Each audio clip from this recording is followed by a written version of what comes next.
Ay de las Alas, umalma sa nagpapakalat ng balitang na-stroke siya.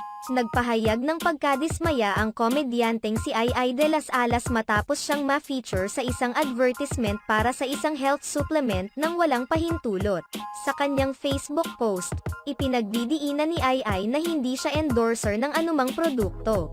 Hindi rin niya nagustuhan ang paraan na ginamit ng kumpanya para i-advertise ang kanilang produkto. Kumakalat kasi ngayon ang mga ads kung saan nakahiga siya sa hospital bed na sinasabing ang produkto ng mga ito ang nakapagpagaling sa kanya. Subalit ang katotohanan umano nito ayon kay ay kuha ang larawan sa isa sa kanyang mga pelikula. Mga walang hiya kayo. Buwisit kayo talaga eh. Mga kampan kayo ni Satanas, said Ay. Ginagawan niyo ako ng sakit. Walang hiya.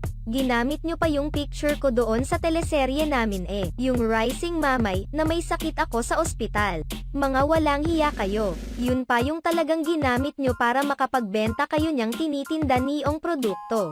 Sinasabi nyo pa na stroke ako. Mga pinyeta kayo. Hirap na hirap ako mag-exercise para maging healthy ako tapos gagawan nyo ko nang na-stroke ako. Diyos ko day. Anong klaseng mga tao ba kayo? Samantala, hindi naman binanggit ni Ay de las Alas kung magsasampa ba siya ng formal na reklamo laban sa kumpanya. Kabilang din sa mga celebrities na ginamit sa peking ads ay si Dr. Willie Ong.